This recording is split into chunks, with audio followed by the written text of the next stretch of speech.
The year is 2007, and you've fallen asleep with the television on. You awake to a familiar soft song coming through the speakers, and you know it's about to be the saddest you've felt since the last commercial break.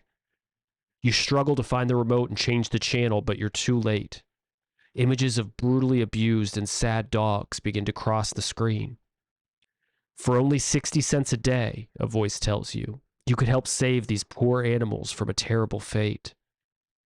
You have no choice but to grab your credit card and save some innocent puppies from their suffering.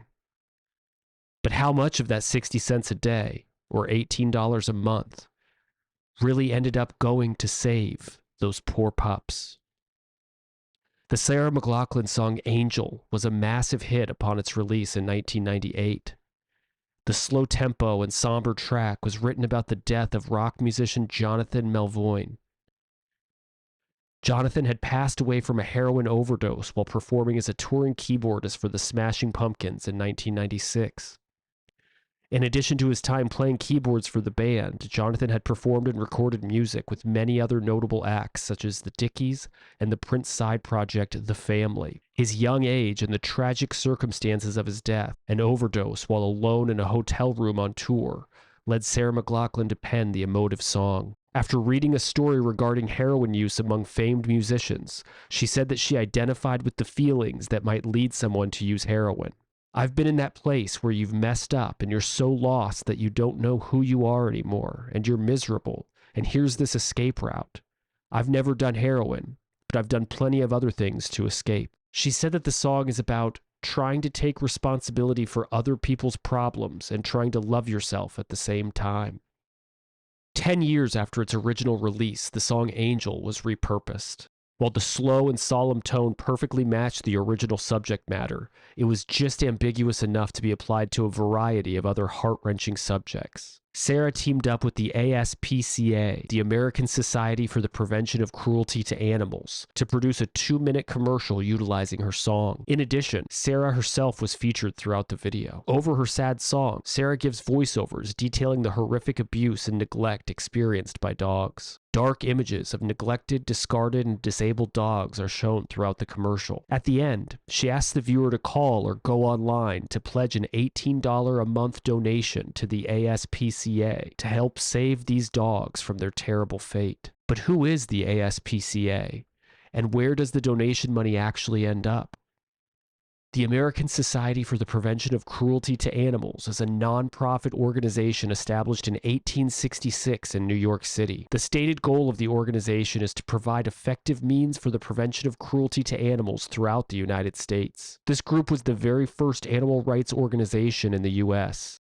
In 1918, ASPCA veterinarians developed the use of anesthesia and as a result were able to work on a horse with a broken kneecap. In 1954, ASPCA hospitals added pathology and radiography laboratories and programs. In 1961, ASPCA veterinarians performed their first open heart surgery on a dog.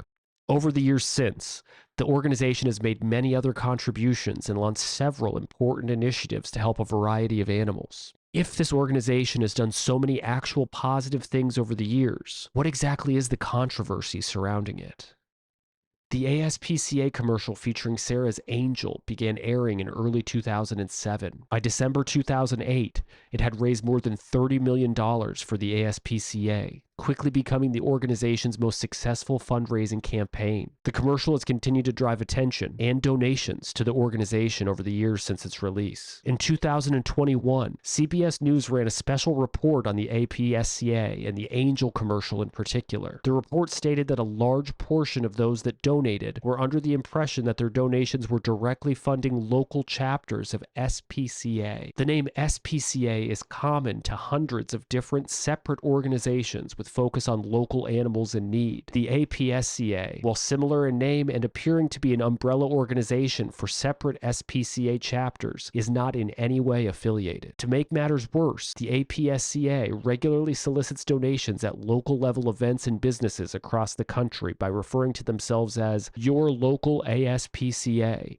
and featuring the name of the city or location where they are soliciting. In 2011, the State Humane Association of California filed a complaint with the State Attorney General about the ASPCA's fundraising tactics. They stated, ASPCA's unfair and deceptive fundraising practices harm local humane societies and SPCAs by reinforcing the widely held mistaken belief that the ASPCA is a parent or umbrella organization to the thousands of humane societies and SPCAs across the country. A huge portion of individuals donating to the organization believe that their donations are contributing to some sort of local group to provide assistance and shelter to animals in their area, but this is not the case. In addition to the misleading and confusing donation solicitation, the ASPCA received much scrutiny over how it uses donated funds.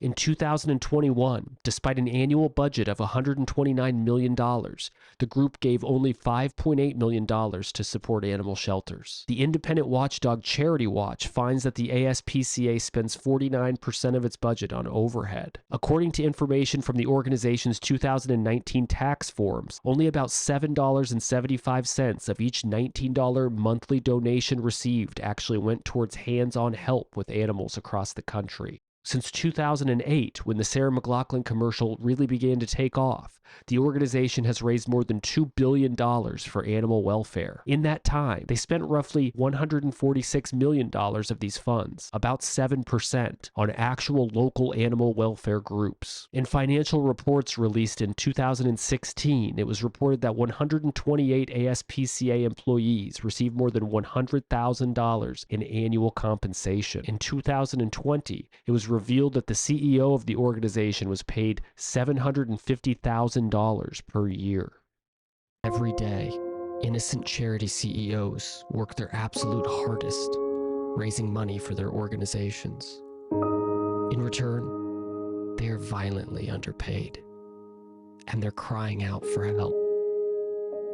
In 2023, the number of underpaid charity CEOs was staggering, some earning as little as $400,000 per year before bonuses. For others, sometimes even less. Please call the number on your screen with a monthly gift right now. For just $18 a month, 60 cents a day, you'll help rescue charity CEOs from their poverty. Call or join us online in the next 30 minutes, and you'll receive this welcome kit with a photo of a CEO in need right now, who has been given a second chance at $1 million salary thanks to you. Right now, there's a CEO who needs you. Your call says, I'm here to help. Please call right now.